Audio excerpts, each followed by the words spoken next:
Back for another teachable moment here with Colby Kratch. This should be a good one. Kratch was with me up in Ames, done just about every job you can imagine in college football, right? Offense, defense, special teams, recruiting. So Kratch, down at North Texas now, just got there earlier in the year. Colby Kratch, nice to see you, buddy. Hey, good to see you, Steve. So you got the nice generic Zoom hotel background Yep. like everybody else in America right now. Can you tell the listener your driving day around the great state of Texas? Yeah, no, I drove this morning. Last night I got into Austin area, Round Rock, Texas, and went to a high school there to watch a practice, and then drove down south to Corpus Christi and going to see another couple kids tomorrow morning, and then drive back to Denton, Texas tomorrow morning. So I feel like I've driven the whole state in the last month, but it's been fun. And the one thing that is refreshing about it when you get to talk to these high school coaches is there's still a lot of really good people out there that care about kids and want to see their kids put in the right situation. So like that part of it is really refreshing to get out of the office, to go out, to see how other people do things, and even talk a little ball, because we're fortunate that, coming from Iowa State and running into the 3-3-5 defense, that a lot of these high schools down here are running that, and to talk ball and get their ideas. And I always think their perspective is really important, because they got less time with the guys, and they have a little bit more creativity at times in what they're doing with the defense. So that part of it's been fun.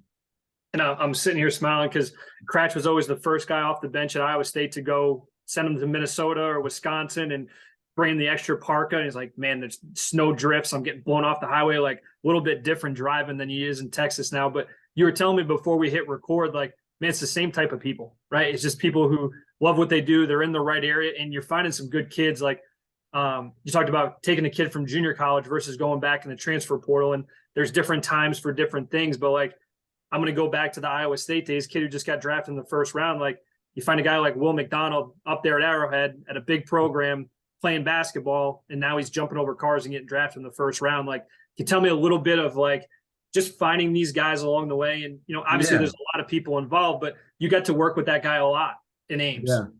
Yeah. I think directly back to Derek Hauser, the director of player personnel at Iowa State, and kind of how he set up that recruiting department with myself. And I know he had Taylor Mauser on, and it was just starting with finding great character young men that have a passion for the game of football. And that's the most important thing to Coach Campbell up there. And that's the same thing for Coach Morris down here in North Texas, is finding kids that have a passion for football and they want to be student athletes. I think is really important, and they understand the value of an education. But going through and finding guys, and just like at Iowa State, the same at North Texas, we got to be unique in how we recruit kids and the type of kid we recruit.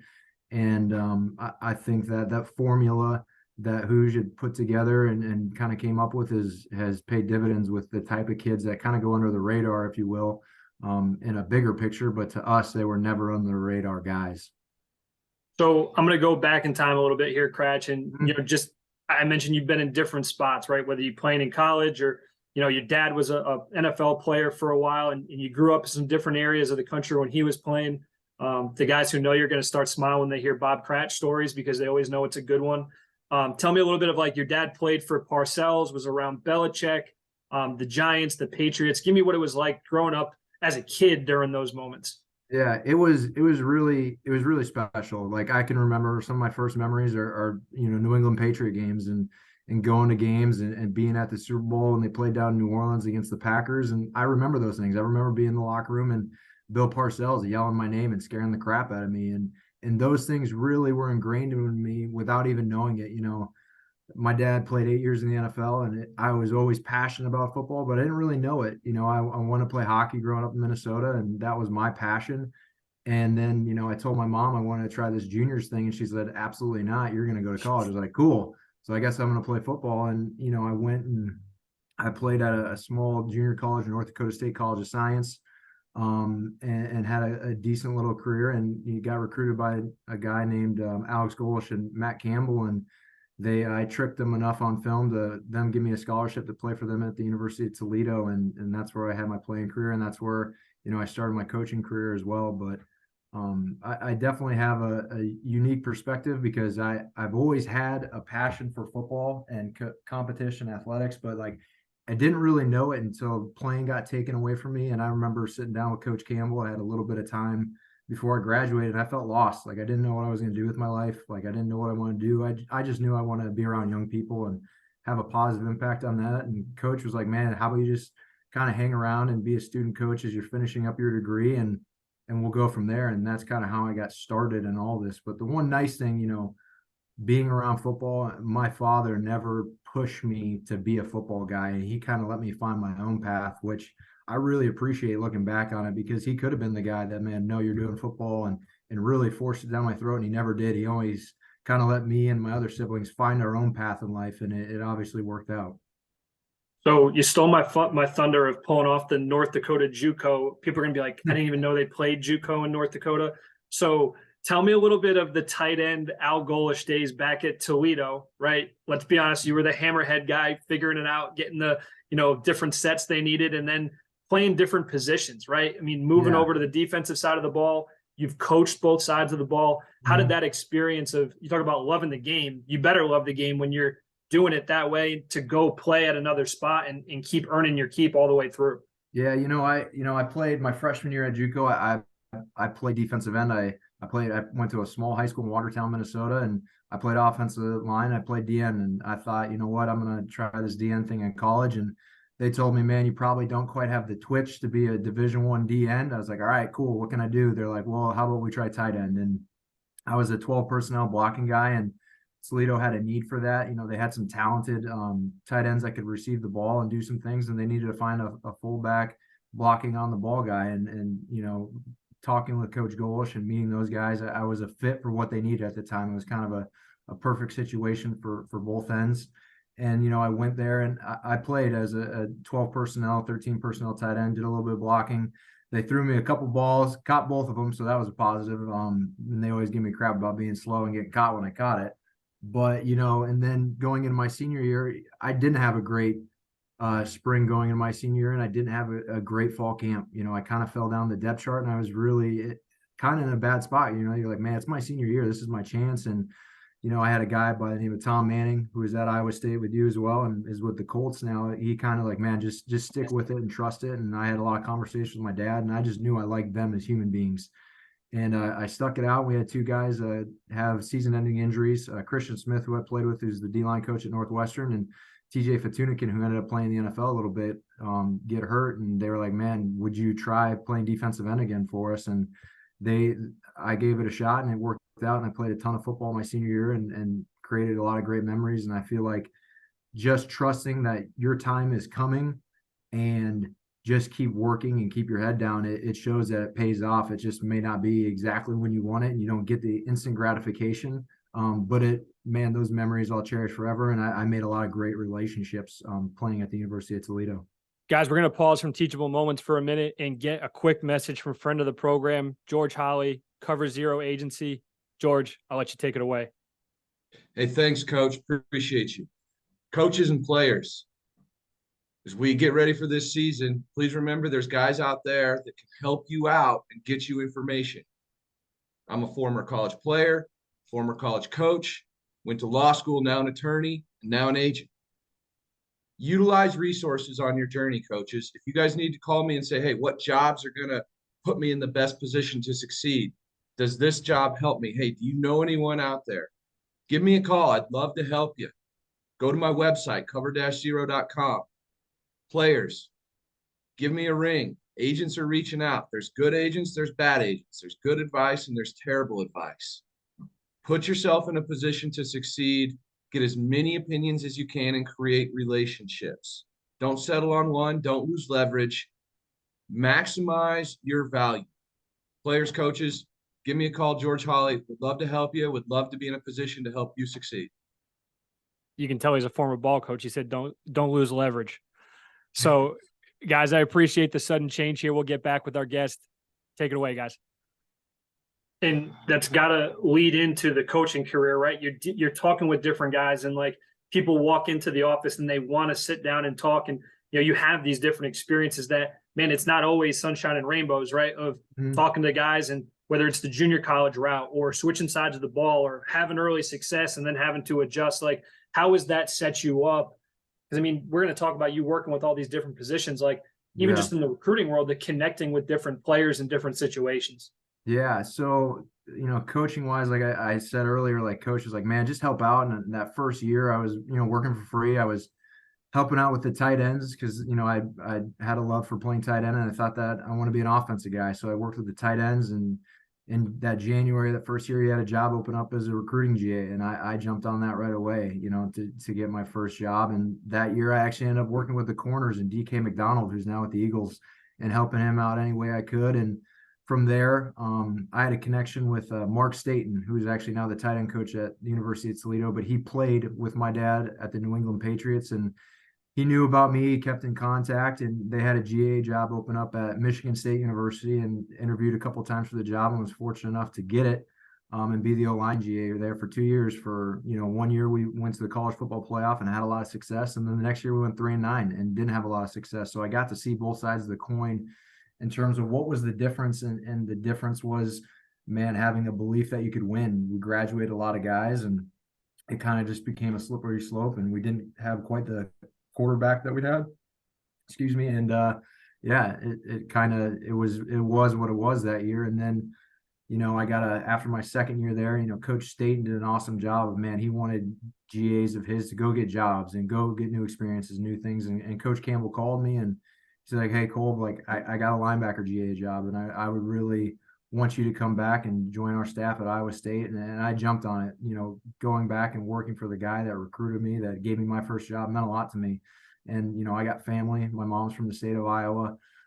So I decided, man, absolutely. So my wife and I, we packed up the car and drove out and found a place, and kind of took off from there. And, at Iowa State, I did a bunch of things. I was a linebacker GA. And after a year of that, I was fortunate to get put in a full-time spot as a defensive recruiting guy and a QC. And it was a nice transition at the time, just because it opened my eyes up to a new world. You had to do the work that you didn't want to do. Like, everybody wants to coach football and get the gratification of being with the guys all the time, but sitting back in that role and really learning from Derek Hauser and Taylor Hauser and how they looked for guys and how they recruited guys, I thought was invaluable. And it really helped me kind of look at different positions, corners and safeties and D-line and linebackers. And I think that time for me to really sit back, not have my own room, but be able to learn and watch guys like John Haycock, who obviously has done a lot of great things in his coaching career, Tyson Veit,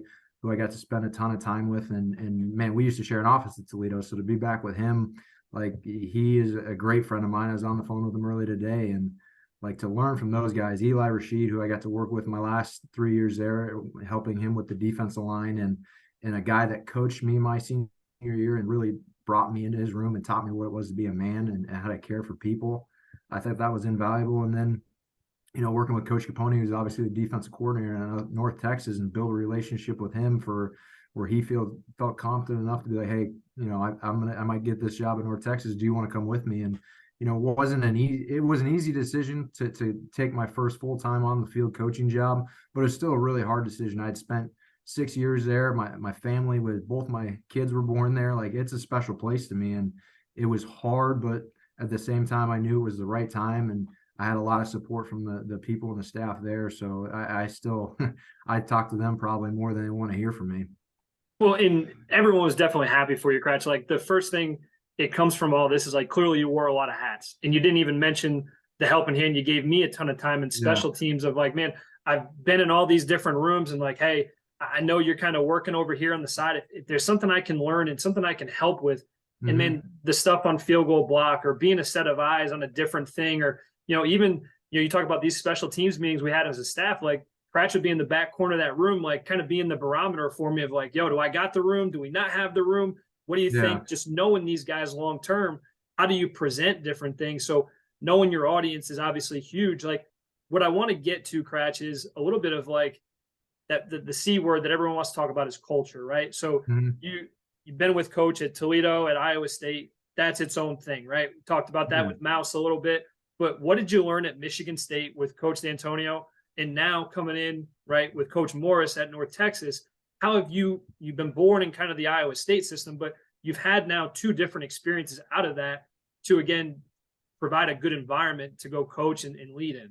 Yeah, I think, what I learned from Mark D'Antonio at Michigan State was how to be detailed, how to be organized, and he was very chain of command. Like it was really organized, and you really learned what detail was and how to be locked into those things and cross your T's and dot your I's. And he, the best way to explain Coach D'Antonio is you didn't want to let him down.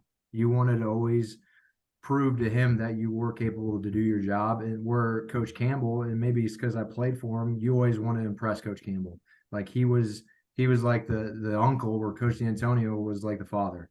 And that's the best way I can explain those two. And even with Coach Morris, he's cut from the same cloth. Like all three of those guys, they get the same culture. They just get to it a little bit different ways because they all have their own personality, that really each team that I've been a part of has transformed to.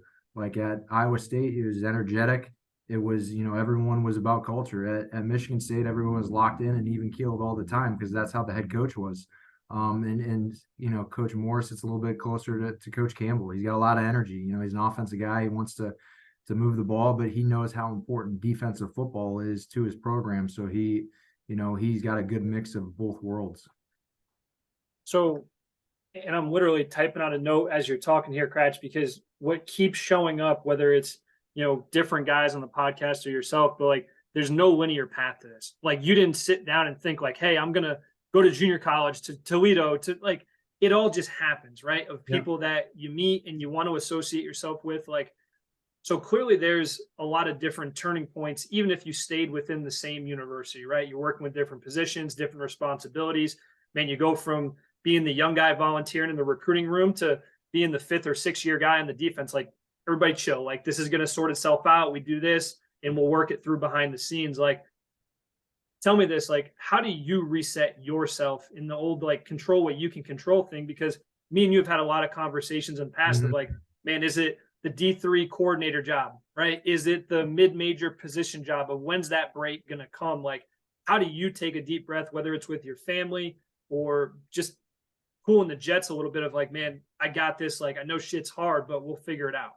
Yeah, I think it's you put out yourself around all these great people that have a lot of experiences and learning from their experiences and being about the right things. At the end of each season, as a young coach, you get caught in the carousel of like all these jobs are opening up and, you're watching your buddies take, full-time jobs and have their own rooms and being really successful. And you got to remember that your path is your path and no one's is ever going to be the same. And you got to cut it down to what your true reason of doing this is.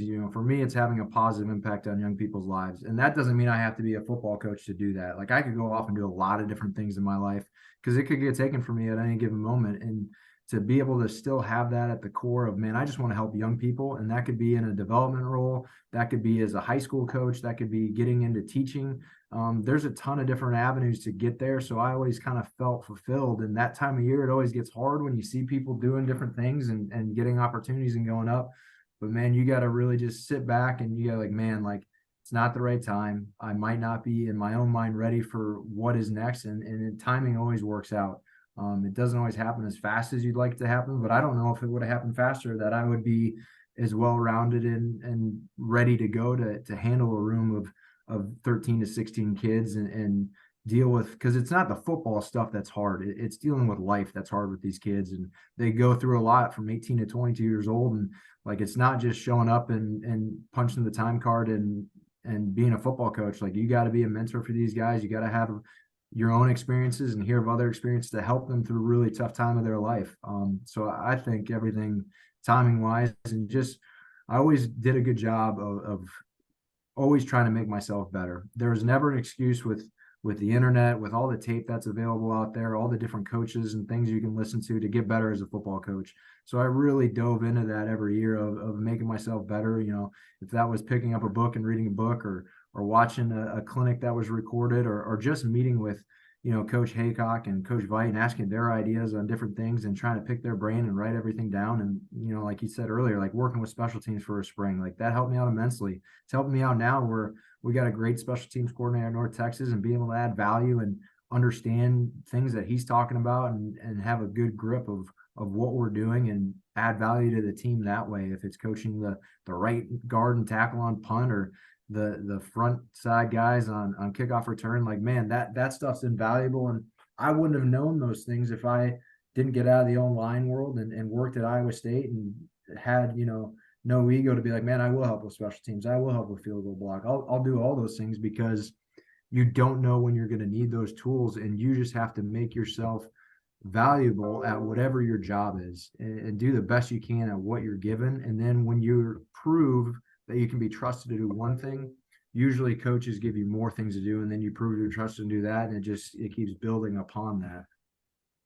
Well, Kratch, I'm gonna bring one last question to all this, and it's funny you mentioned Coach Haycock, because I was just writing down like all the little one-liners of like, where did that wisdom come from? Could have been Jim Tressel 20 years ago. It could have been Coach Veit 7 years ago. Who knows? But like, the one that always sticks with me is step and a breath.